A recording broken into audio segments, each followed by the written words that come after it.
So my name is Mike Braun. As Congressman Pittenger said earlier, I retired from the DEA as the Chief of Operations, where I had responsibility for DEA's 230 domestic and 91 foreign offices. I'm not blowing my own horn, folks. I spent 35 years in law enforcement. Before that, the Marine Corps. While I was in law enforcement, I was in a number of tough assignments around the United States, Houston, Detroit, St. Louis, a number of tough assignments both domestically as well as abroad. 7 years in and out of Latin America, the Caribbean, 7 years in Latin America, the Andean region, the northern tiered countries of Central America. A lot of time as Chief of Operations in and out of Afghanistan as DEA plussed up its presence in that country from 7 FTEs or full-time employees initially after the invasion in early or late 2001 up to roughly 125 personnel, which included contractors. And also a detailed assignment to the Department of Defense in Iraq 6 weeks after the end of major hostilities as the interim chief of staff or the chief of staff for the interim Ministry of Interior. Okay, so I'm telling you this because you're getting a practitioner's perspective. Okay, when you hear from me, a practitioner that also had several years of senior policy level experience. So I'm going to tell you the way that I see it based on now 50 years of experience, because I've been in the private sector for 15 years leading companies that supply or provide intelligence and operational support to 3- and 4-letter agencies in our country. So I'm going to build, I think, I'm very much going to complement what John and Alejo have already told you. And probably first and foremost is everything that they've talked about and everything that I'll be talking about is nothing new. This stuff has been going on for a long, long time. We're here to talk about the convergence of transnational organized crime with terrorist organizations and the gray area, the shadow facilitators that support both groups. That's what we're talking about. But let me give you some examples. I'm not just talking about the Western Hemisphere's usual suspects, okay? I'm not just talking about the Colombian cartels and designated terrorist organizations based in Latin America. I'm also talking about Middle Eastern terrorist organizations and others and how they've come together. So some examples, unequivocal connections between Sinaloa and Hezbollah, Sinaloa cartel and Hezbollah. Hezbollah is now, and have been for several years now, involved in the global cocaine trade, okay? How do they do that? They've established relationships with cartels in Colombia as well as groups in Mexico like the Sinaloa cartel. I'm also talking about the connection between the Sinaloa cartel and Chinese organized crime groups, as well as the private sector in China and other parts of the world. That's an important point to make here, is that when we talk about corruption, it's not just in the sense of corrupting political officials, okay? It's not just, we're not just talking about members of security organizations, law enforcement, the judicial sector, the defense sector, and others having been corrupted. We're also talking about corruption in the private sector, because without that, none of this could happen, okay? We're talking about links between the Sinaloa cartel and the Revolutionary Armed Forces of Colombia, okay? And a spinoff after they came to the peace table and disarmed. Now the FARC People's Army. Our country has designated about 60 terrorist organizations that pose a threat to our country and other democracies around the world. Of those 60, virtually every single one is involved in one or more aspects of transnational organized crime. More importantly, drug trafficking, and let's talk about why. Why has transnational organized crime groups, why have terrorist organizations shifted, if you will, in many ways to transnational organized crime. State sponsorship for terrorism, it's alive and well, but it was significantly disrupted after 9/11. But we're beginning to see now kind of a reemergence, if you will. But it's still been significantly disrupted. As John said, and Alejo, private powerful donors, they've never gone away, but we forced them deeper underground, right? We scared them a bit. But we've significantly disrupted that funding stream. So if you're going to keep your terrorist organization and your movement alive, you need to fund it. So they have turned to transnational organized crime to accomplish that. They've got lots of opportunities there to do just that, to fund their operations through transnational organized crime activity. Everything from private fundraising, kidnapping for ransom, bank robberies, counterfeiting, wildlife and environmental crimes, the list goes on and on. Myriad ways to do just that. It's important to understand that the cost of an actual terrorist attack is minimal. The Madrid train bombings a few years ago only cost about $75,000 to basically execute. The 9/11 attacks on our nation only cost Al-Qaeda about $250,000, upwards to maybe $500,000 maximum to pull that off. That is a drop in the bucket.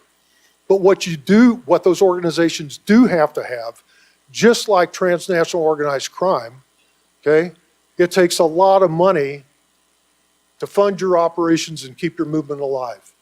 You've got to recruit, train, equip corrupt officials, etc. I keep going back to corruption, and I will throughout this presentation. Because if these organizations cannot corrupt, they cannot operate. That's a vulnerability, and I'm going to try to point some more out as we move through, or as I move through this. So what it comes down to is it's all about the money. There's a lot of money involved in transnational organized crime. Retail theft groups, a recent threat that's emerged. The best estimates are that activity alone, globally, is generating about somewhere between $40 and $80 billion a year in contraband revenue for these groups, or the groups that are involved in that activity. But a recent RAND study in 2022 valued the illicit global drug trade at $652 billion. If you look at that in terms of GDP, it would rank 22nd. Okay? 22nd. No other black market generates this kind of revenue. How do terrorist organizations embark down this path? I don't care if it's the FARC or it's the Taliban or others. If they are based in a production area of the world, they usually get their start by taxing farmers, which is one of the oldest forms of extortion. They move into providing security services to the cartels, transportation, taxing the movement of drugs and precursor chemicals over borders. That's how they get involved, folks, one step at a time, until they find themselves in the position of the Revolutionary Armed Forces of Colombia, okay, when they disarmed in 2016. They had become the single largest manufacturer and wholesale distributor of cocaine in the world. In the world. Those aren't my words. Those are former Colombian President Santos's words. But yet they're a terrorist organization designated by our country, the EU, and several other countries around the world. So we have the advent, okay, of the hybrid terrorist organization. One part terrorist organization, one part transnational organized crime enterprise. I don't have time. We're going to blow past that real quick. Quickly. What are the commonalities between these two very powerful global threats, terrorist organizations and transnational organized crime groups? On the left, we have the commonalities. There again, we see they rely heavily on corruption, intimidation, and violence. Those are the long-standing hallmarks of organized crime. That's where it all started, okay? If they can't corrupt you with cash, they'll turn to intimidation. Here's a photo of your family. Here's a photo of where you work. Here's a family of your car. If you don't cooperate, we're going to slaughter them and you. And if intimidation doesn't work, they'll do just that. They'll follow through with their promise, okay? They rely on the same shadow facilitators, another vulnerability. Those other illicit networks that are in the center of both of these groups. Terrorist organizations and transnational organized crime groups, as one example, typically rely on the world's most nefarious money launderers to move their money around the world. That's a threat that you can also focus on, because the money launderers, if you are following the money, you can take your investigations and your operations in any direction you want. Okay? Another vulnerability. Those folks in the gray area are on the periphery.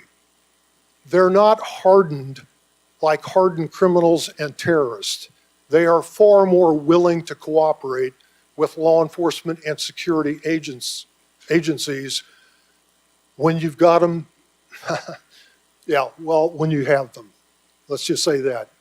They rely on the latest in technology, communications and navigation. Drop all the way down to the bottom. They both create permissive environments around the world in which to operate. Okay? I say permissive, and I use that term permissive environments. Many in our government would refer to that as ungoverned space or undergoverned space. What are the differences? Terrorist organizations have always been motivated, by the most part, by ideology, whether it's religious or political. But once the executive secretariat gets a taste for the money, it all changes. They become more involved and more focused on the criminal side of things, because that's where the discretionary funding for these groups come from. When Iran is providing, as an example, Hezbollah or Hamas, with their annual tranche of state-sponsored money, okay, they're going to tell them how to spend that money. The money that these groups generate from transnational organized crime is discretionary. They can use it however they want. They don't let go of ideology, folks, because they use ideology to recruit and basically control the young combatants that they need within their organizations to do the dirty work. But it's all blue smoke and mirrors. So let me just, look, I'm not going to read all these things to you. I'm not going to hit on all of them. We're almost out of time. But there are some things that I do believe that we need to point out here. Some things that I don't think have been analyzed appropriately, if at all. Shoot down to the center there, okay, roughly just above the center. Both rely on the hallmarks of organized crime. I've mentioned that, okay? This results in mutually beneficial outcomes, if you will, for both groups that are occupying the same space at the same time in undergoverned spaces around the world. And I'll go back to Colombia for just a minute. Anytime the FARC attacked and further destabilized the government of Colombia through attacks or through corruption, the old Medellin and Cali cartels benefited equally.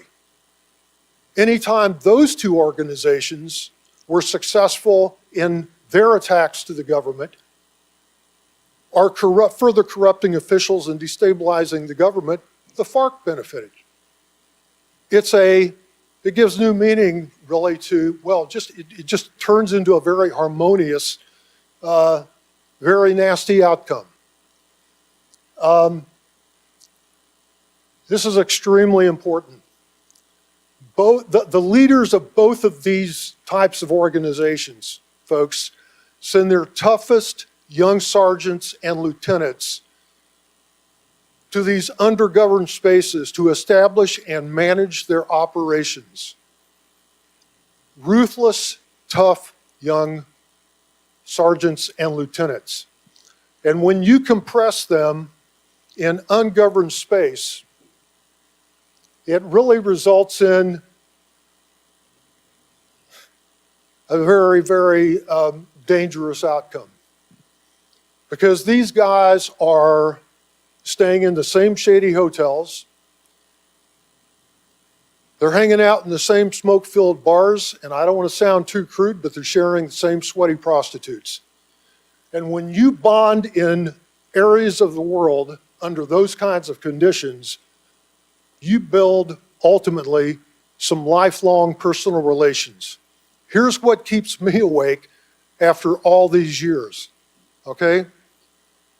What keeps me awake all these years later is those personal relationships that were made under those conditions can and will develop into strong interorganizational relationships, because those young sergeants and lieutenants are going to naturally percolate to the top of their respective organizations,